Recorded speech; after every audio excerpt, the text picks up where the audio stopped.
as an associate for Collaborate Out Loud. Thanks, Matt. Great. So should we get started then?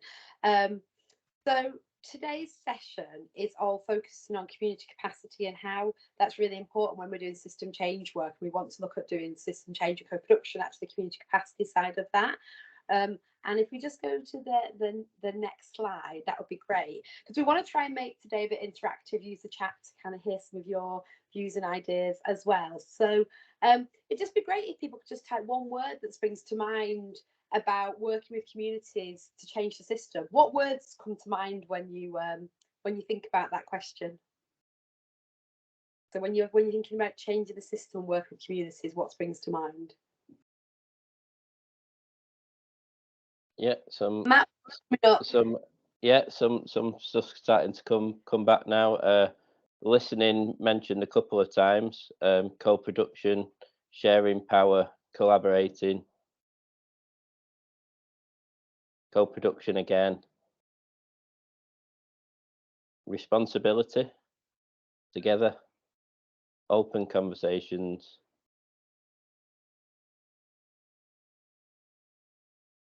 Okay, that just gives the flavour. Absolutely, there's all sorts of words that spring to mind, and loads of the words there you've mentioned, you'll see featuring through our kind of conversation and presentation today. So if we just go to the next slide, this is just a bit of a flavour of what we're going to cover on the next slide today. So we're going to look at an introduction to the work we've done in Bury, that was funded by the GM Workforce Collaborative, to just give you a flavour of how this all fits. And then we'll just have a bit of a conversation about why it's important to build community capacity. We've got an interactive board. We'll try and see if it works with you to do that. And then we'll share some of the reasons why we think that's really important.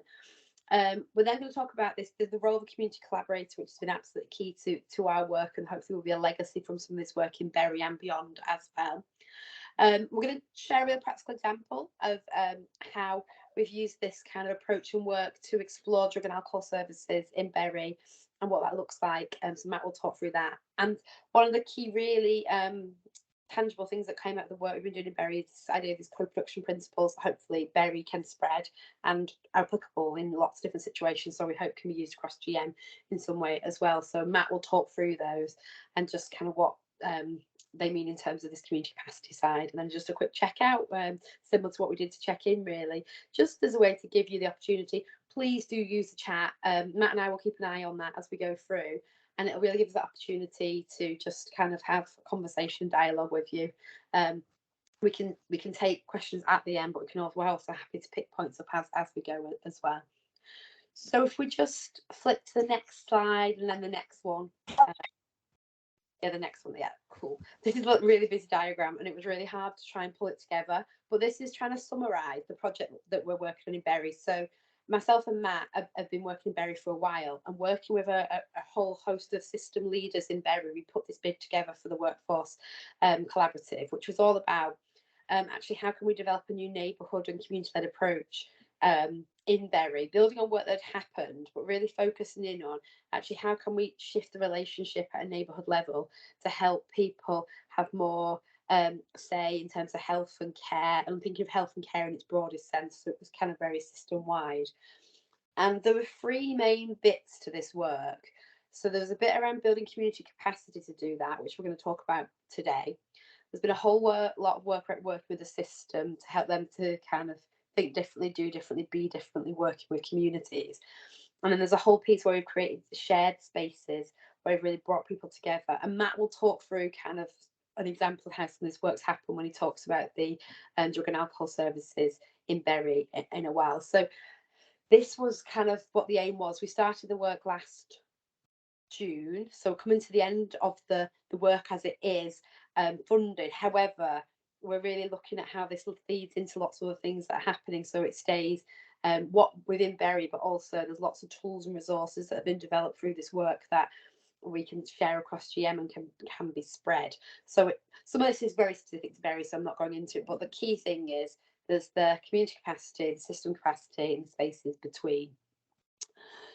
So if we go to the next page, if that's okay.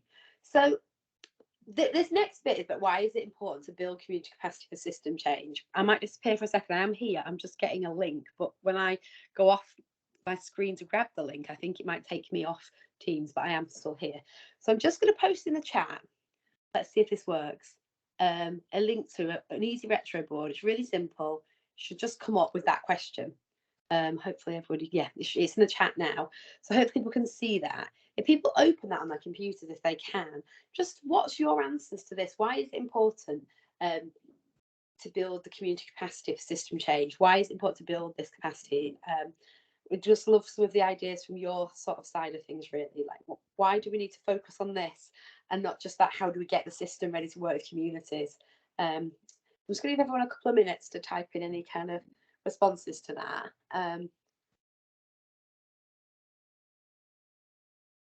And then we can kind of have a look at that. I don't know, Sophie, we can click on that link and bring it up on your screen. Is that possible? If you click on that link now, I think it should take you to there. I can have a try. Or you might have to minimize it, click on it, because sometimes it doesn't always let you click on it, does it, when it's full screen? Or click on it for the chat maybe as well. Yeah, that should hopefully bring it up and let you do that. Can you see that, or? No, because it's share. I think it's probably because it's sharing your. Are you sharing it just to share? I'm just sharing the window. Yeah. Why? Don't know if you can share the other window. I don't know if not. It's not a problem. It was just. It'd be nice to see it. Matt, what kind of things are starting to appear? Is anything starting to appear there? Yeah, I can talk through it.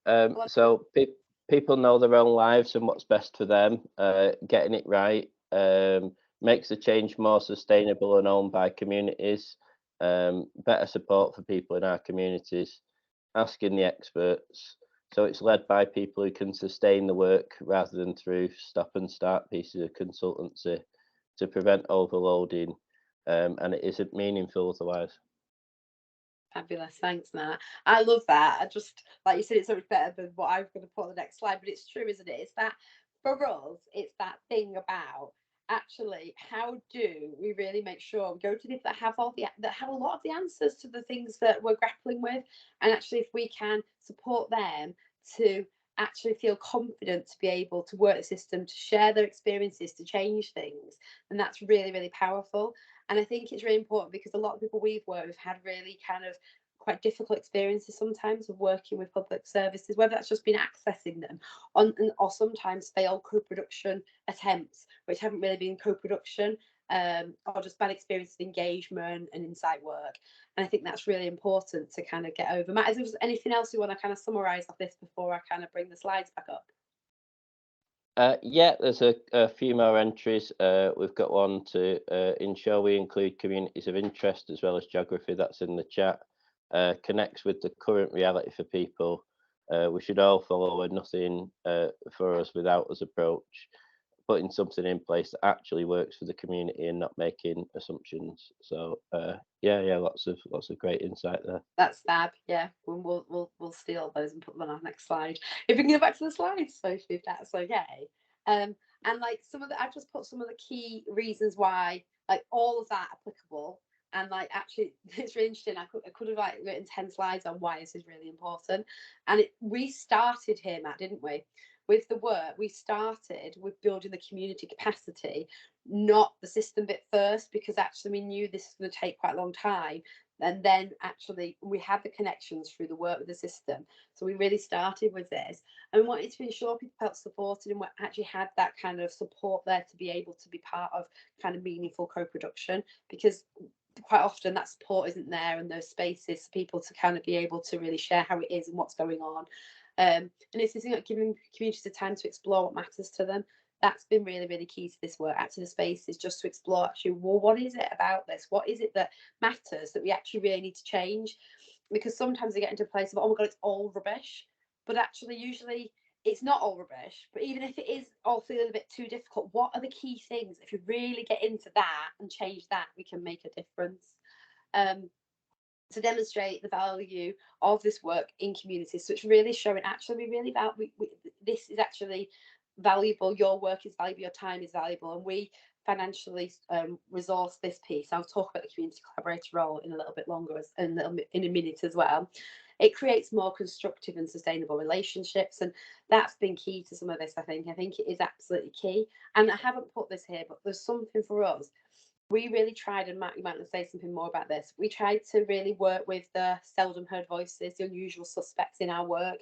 There's lots of people in community spaces that are often the go-to person. We call them sometimes the gatekeepers, and it's not that they're not doing great stuff, but everybody goes to them. That's the place to go. Oh, this community group's doing this, and actually sometimes that means you don't always get that diversity of voice. So we really focus in on what are the seldom heard voices and how do we sort of reach those. Matt, do you want to come in on any of this before we move on? Yeah, I suppose just add a tiny bit on that. Yeah, so I think that like kind of just looking to ensure that like kind of to ensure that there's equality of opportunity, kind of sometimes we do need to go that step further than just kind of the usual advertisements. So what we did was we spent a lot of time going to spaces where we knew, as it had been mentioned in the chat, about particular communities of interest. So we spent a lot of time going to places where we knew members of different communities of interest felt heard and comfortable, and building relationships, which does make recruitment kind of take longer than going to the usual suspects. But I think it's definitely something that's worthwhile doing, because we do get to kind of build capacity of people that haven't been involved in this work in the past and have got really valuable insights.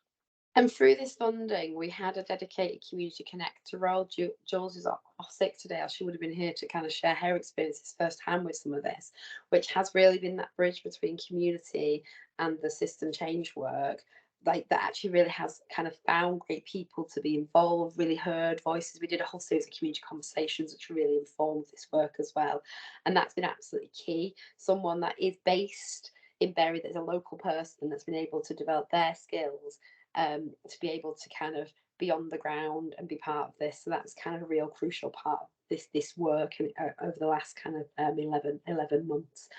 So if we just go to the next bit, the next slide, please. Sorry. Oh, come down. That's okay. So we're talking about so one of the key things we did in Bury was about kind of developing this idea of community collaborators. And the community collaborators were a group of, initially there was about 10 of them, and they were based on some work that had been done previously through the Elephants Trail that Matt led. And we'd learned through that actually having people that were part of kind of very different communities, whether that's geography, identity, interest, purpose, just different communities is really, really powerful, without putting them in a box and saying you're the person for this community, you're the person for that community, because actually there's lots of intersectionality between the different communities. So we work really hard to understand and to kind of pull together a group of people that we can go to the next one if you want, and then there's another. Is it gonna? Yeah, so I'm sorry, I got kicked out of Teams for some reason. So don't worry. Do you want to go to the next one? The next one. Yeah, let's leave that. That's fine. That's fine. You can go there. That's fine. Thanks. Great. So then we worked really hard to kind of recruit a really diverse group of people to do this role, and we'd allocated funding. So when these people were being developed, trained, and actually going out and doing this role in the communities, we're being rewarded for that. Because I think one of the things that always comes up in this co-production work is about the power imbalance. One of the things that contributes to that is payment, and obviously we can't give everybody a full-time role and that security in that same way, but we can value and acknowledge that this is actually really this experience that's coming from this is valuable and is a role that actually we should be paying and we should be contributing to. And so the community collaborators are kind of very very different, but they've been kind of in that space between system and community. Most of them were already really active in the community or wanting to be active, and they were sort of looking ideas and kind of thinking what they wanted to do, but they also really wanted to tackle some of the things that really frustrated them around the system. So they wanted to come together and kind of think about actually how do we kind of hear communities' voices in order to bring about change and help the system to learn and to be different. So they were kind of in that space between And we developed and recruited this group of people from like last summer for about a 3-month period, did quite an in-depth program of development, helping them to kind of think through their strengths, the skills they might need, their experience the system change, how they share their stories, how they look after themselves and stay resilient, because that's really important in this space as well. And one of the things that came out of this, that's gone to the next slide already, was this is what they developed. So they decided, actually, we want a bit of something to bring us together. So they started describing it as this very out loud idea. And they developed this community collaborator manifesto, which I'm not going to read through in loads of detail, but basically sets out what they're about and what they want to do and how they want to do it. And it's been one of the real successes, I think, Matt, that we've had with this as well, is like the Health and Wellbeing Board have now co-opted the community collaborators as non-voting, but co-opted members of the Health and Wellbeing Board, so they can go to every session, and they haven't just got the right to ask one question like the member of the pub, but they can question and really be there and part of the conversation. And that's been a real success for these people as they've kind of gone forward. There was a couple of them that have made choice in kind of doing their own thing and not kind of part of it now, which is absolutely fine. But actually, we've got the group we've got now is really strong in terms of wanting to come together, work together, and have different conversations with the system. And we'll go for a real practical example of one of the areas that some of them are working on in a moment. But with particular interest areas around health and care is around kind of the best start in life, so the first 1,001 days, drug and alcohol services, homelessness, and then mental health and disability. They're kind of the areas people have been really, really interested in looking at. And we've had a really good engagement from the system in Berry as well to kind of look at how they work with people and hear voices in kind of very different ways. But I think this having people that actually have a bit of legitimacy to say, actually, I'm part of something. Actually, we can create a platform here together, has been really, really powerful. Matt, before we move on to the next bit, do you want to say anything about that? Yeah, I suppose I just add very quickly that yeah, it's I think that the key to kind of the approach really is like when we started with the Elephants Trail going back to 2019, that people felt that they'd previously like been consulted loads of times, but just effectively been wheeled in and out at like points in the decision making process, and kind of where there was usually some kind of requirement that we need kind of community involvement or service user involvement at this point. And people said they very rarely heard anything about how it had been used, if at all, afterwards. And it kind of led to people feeling that consultation fatigue and lack of trust and stuff, I guess. So I think key to kind of being able to do this in a way that built trust and repaired trust was that kind of ongoing investment in the relationships with them, really.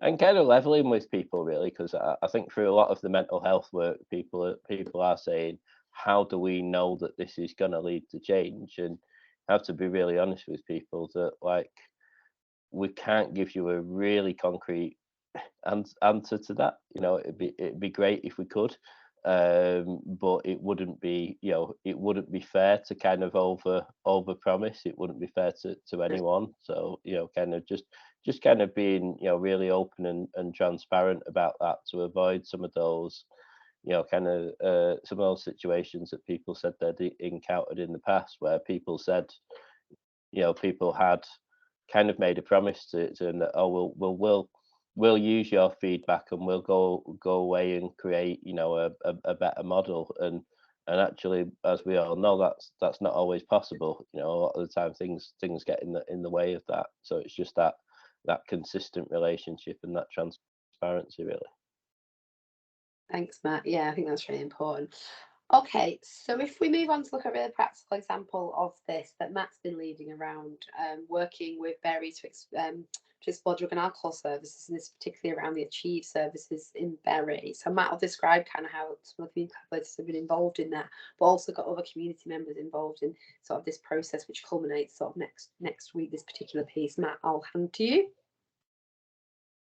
Yes, sure. So I suppose it's similar to kind of what what I've already said. We wanted to kind of have an ongoing relationship with some people that are from that community of interest, of people that have experienced substance misuse problems, and we wanted to work with them using a peer research approach to gather views and experiences of people that are not only using the substance misuse services in Bury, but also like kind of are engaging with that wider community support offer, to kind of I suppose like yeah, kind of explore like what's working and what could be improved, but not just from a point of view of like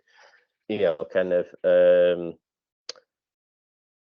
handing over a lot of feedback to services to act on. What we're doing is building the capacity of those collaborators with lived experience, training them up and supporting them to carry out some peer research, which is kind of so we co-design the questions with them that we've now took out wider, and asked people from across Bury about their experiences, with the aim of we're coming together at an event next week where kind of the feedback will be presented in a way that's about kind of kind of opportunities, I guess, to like kind of respond differently at kind of like critical events and key points in people's recovery journeys. But again, that isn't with the aim of like us saying to services, you must do better at X, Y, and Z. It's with the aim of co-producing our responses, and those responses, as I say, like including the wider community in those, and recognizing I mean, one of the things that has been really, really good about it actually is that one of the peer researchers said to me last week, wow, I didn't realize how much red tape services have to go through. And I think like that's I think it's really enhanced her understanding of like kind of kind of why things are the way that they are, and I always find those things like really, really beneficial, because it kind of breaks down that us versus them kind of barrier into having more of a like a shared understanding of what's possible and what's not possible, and actually like kind of some, then we can have conversations about, well, so if some of that red tape is always going to be getting in the way of being able to respond in a particular way as a an NHS trust, which it is, that is the main provider in kind of treatment in Bury, then which of that would kind of, where is the capacity for the wider voluntary and community sector to kind of to step in and meet some of some of that need. So the event next week is all about that, is all about like kind of exploring kind of some of those key themes about particular barriers to being able to get help in the first place, but also barriers to being able to kind of progress through treatment and into recovery. And another thing that we're also doing is that we're going to have this week actually like an inclusive messaging forum, which brings in the insight and the wisdom of um, of different communities of identity. So kind of for example, like we've got in Bury, we've got ADAB that are going to some of the staff members are going to be involved, which is the Asian Development Association of Bury. So we've been having a lot of discussions with them about kind of how you can have these conversations kind of with Muslim communities, and kind of things that they're finding are working much better, and kind of this will also extend to. We've got a lady from the that runs the African Caribbean Women's Centre in Bury coming. We've got people from kind of People First that work with people with learning difficulties. So we're really trying to kind of co-produce that with communities. So it's not just a question of how services can respond for us to better respond to drug and alcohol problems. We're really co-producing that with communities. And again, I think it's important to say, isn't it, it's valuing that experience through those things where we are paying people to be part of that and valuing their time, whether it's the organisation or individuals, because again, it's that saying actually what they have is invaluable. It's knowledge and expertise kind of from their lived experience and their experience in the community, and we've really tried to value that. Sorry, Matt, I'll let you carry on. So that's I mean, what we've really got to try and make sure as well, which I suppose the funding for our piece of work does come to an end fairly soon. So what we've got to make sure that we do is we broker those ongoing relationships, so people aren't dependent on us to keep those conversations going, because it shouldn't just be like what there's always the danger of with these events, I think, is that there's lots of momentum and appetite on the day itself, but if there's not anyone driving kind of behind the scenes afterwards to ensure that actions are followed up on, kind of things can fall down a bit. So in the remaining time that we've got, that's got to be a key emphasis, basically, is that we're hoping that inclusive messaging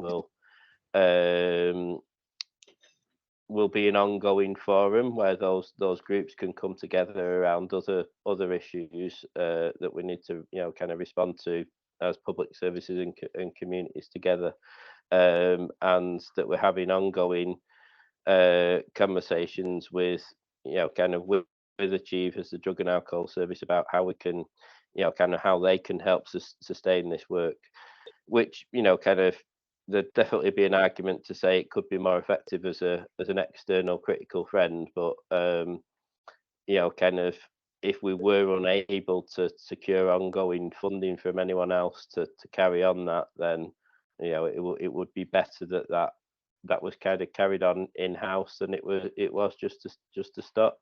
So a lot of work. Yeah. There's just one thing from into co-production principles, I think, as well as worth mentioning, is the work that's developed through using this idea of craftivism. So I don't know if people have heard about craftivism. Craftivism is kind of using crafts and arts, but also kind of this idea of activism and people kind of using that to kind of get messages across. And Karen, who's was a community collaborator on the previous funded program that Matt led, the Elephants Trail, has worked with us to develop this whole idea of this craft project called the World of Difference. And actually, it's making this really simple out of paper, kind of little globe, but on there's kind of 6 key questions about what would make a world of difference to you from a community perspective if services did things differently. So we've got some really powerful tools like that and not just a legacy for Bury, but we're going to pull together they'll be on a website, so hopefully they can get shared across GM as well. So because they're not most of what we've developed is not context specific for Bury. It's all, we've developed it in Bury, but it absolutely is applicable across. That's the same with the co-production principles that Matt's going to go on to talk about in a moment. So Matt, should we do this and then we'll take sort of the Q&A bit, do you think? Is that probably best? Yeah, definitely, yeah. Okay. So Matt, if you want to give an overview of kind of, because these are what have emerged from the work that we've done. So they're kind of part of the co-production and co-design work that's happened. Matt, I'll hand to you. Yeah. So these were co-produced not only with our community collaborators, but we've been holding a steering group, monthly steering group, looking at community-led approaches in Bury. So this, kind of So our learning also encapsulates the learning of other projects. So that's included the CVS infrastructure organisation, Berry VCFA, Health Watch. It's included the violence reduction units work, and people that are doing co-production with children and young people. So we've really tried to ensure that it's kind of we're not going out there saying that we've got all the answers and that our project's the only one doing co-production. We've tried to ensure that, as I say, that learning from across the borough is encapsulated here.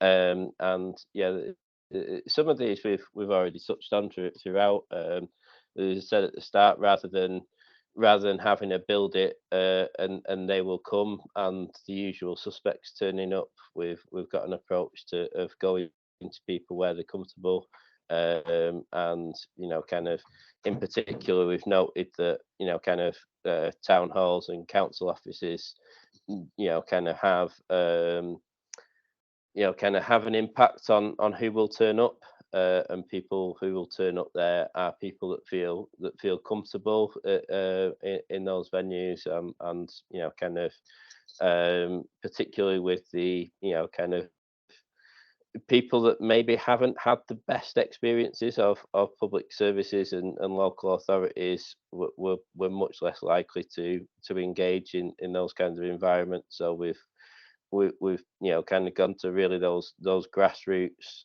charities and even kind of places that like are unconstituted groups, just where people go and are comfortable to meet up, to kind of to really build those relationships and break down some of those barriers to people that don't traditionally get included in decision making being able to get involved. So as this second one about having conversations with communities on their terms in which benefit them, that's that theme was really common throughout the people doing this work of trying to repair trust with people that felt they'd been kind of wheeled in and out in the past, or even people that had just kind of, because some people we spoke to had got really kind of bad experiences of that. There's some more so like where they just said like, oh well, I just wouldn't fill out a survey if it was from a a kind of if it was a nameless, faceless type thing where I wouldn't understand what kind of what would happen for it, what's in that for me. So like what people felt they benefited from much more were kind of less formal activities where with people whose kind of whose company they enjoyed, and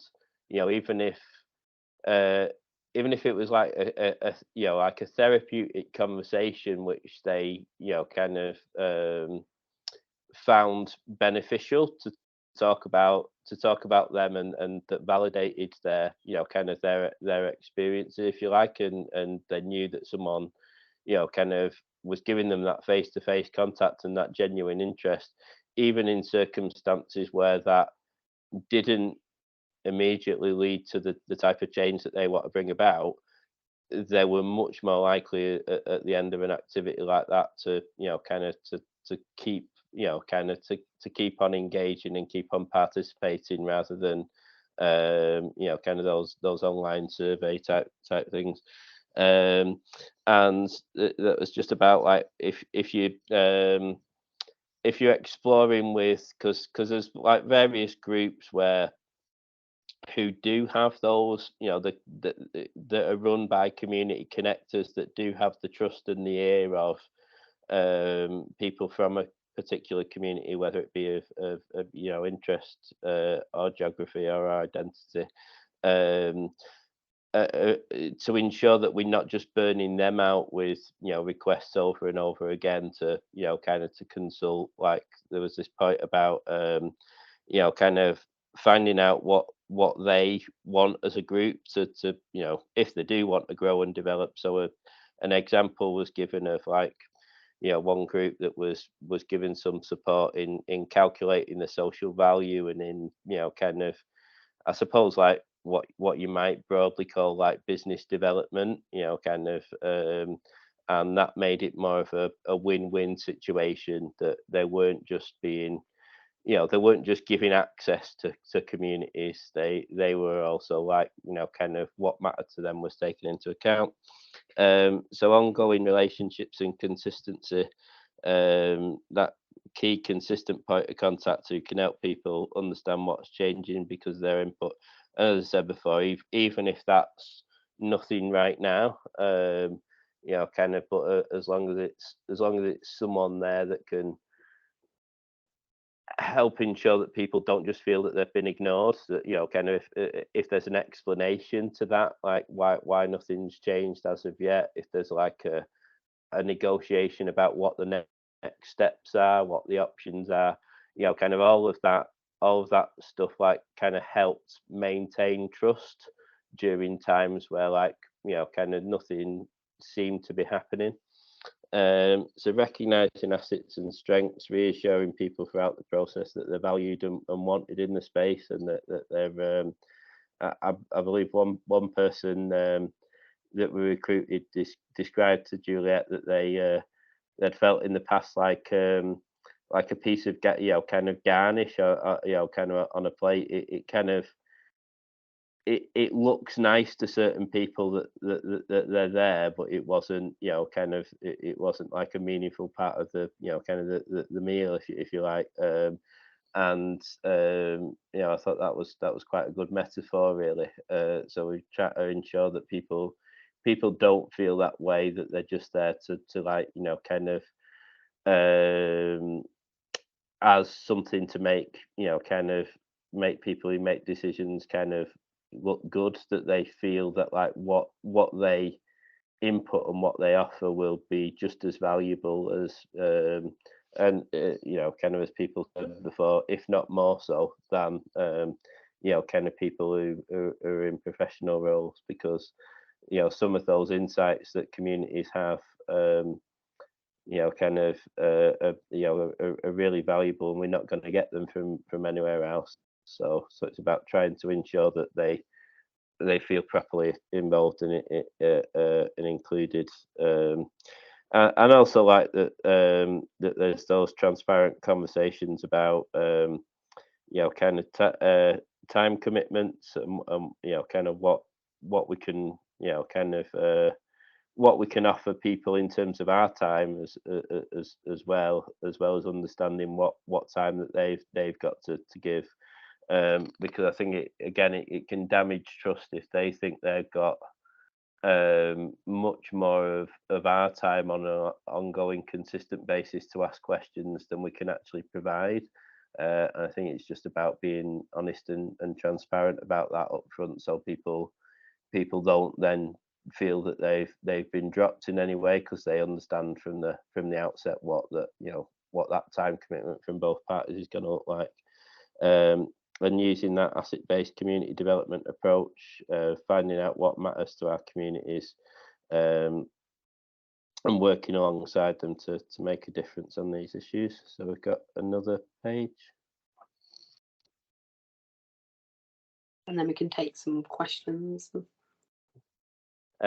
So collaboration, not competition. That word came up a lot during the check-in, but we found that like not all of the grassroots groups in, kind of in communities are currently like kind of working in that way.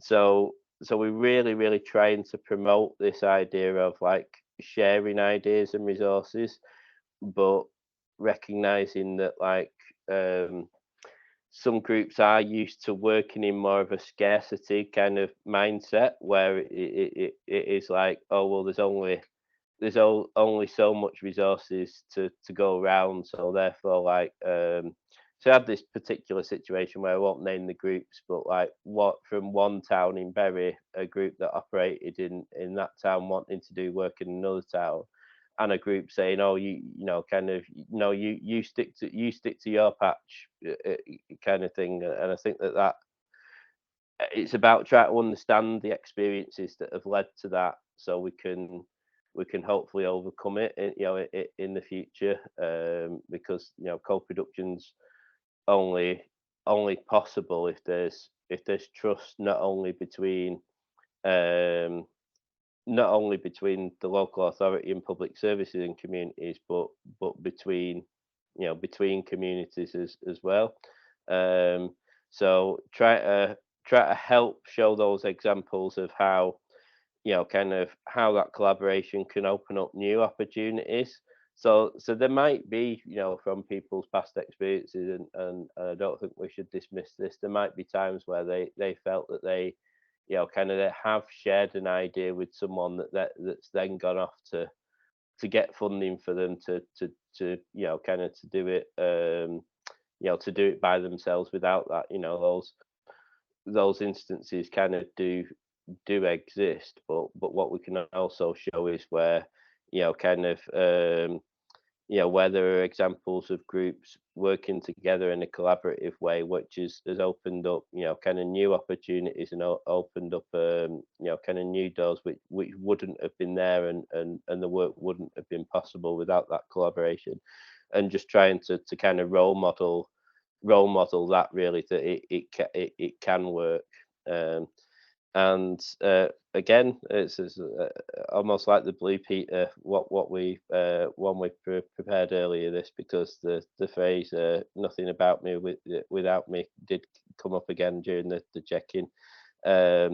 So there's this feeling that, like, particularly like with some of the work that we did around homelessness and around strategy and policy with homelessness, where, like, kind of there was too much, like, translation work needed, because it was written in a very, like, kind of a very local authority kind of strategy document way, which didn't always speak to, or which rarely, if I'm being honest, which rarely spoke to the realities and the lives of people accessing homelessness services.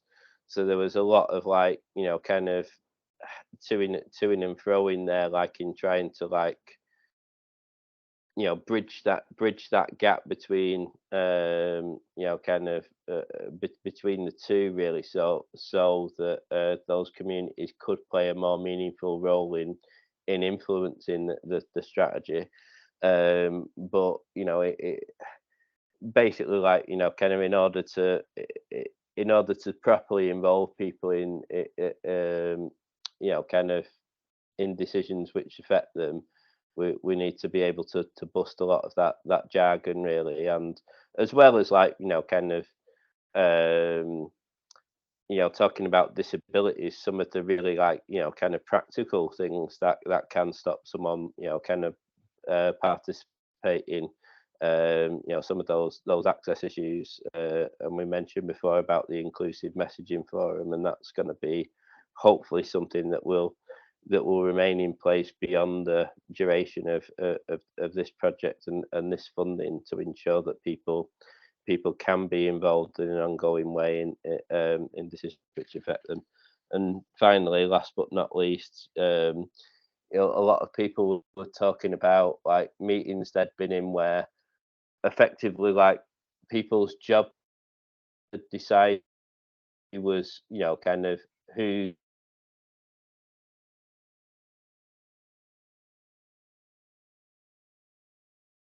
Matt, it's gone off for this or director for this. Am I back? Yeah, back now. I think my internet connection might be dropping. Yeah, we can hear you now. Bit. Yeah. So yeah,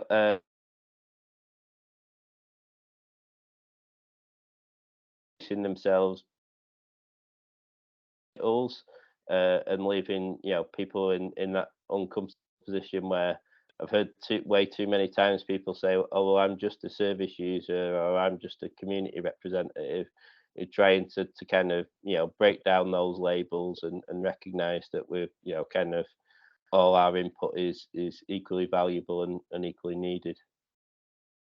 So Thanks very much, Matt. So that's kind of a bit of a summary, and I know it's a bit of a whistle-stop tour of everything we've done, and I'm happy to take questions. We can do a bit of a checkout at the end when we finished. Sophie, I don't know if you want to stop the record, because I think you said you were going to stop the recording for the Q&A, and happy to take any questions by Sophie. Oh. Fab. See everybody now.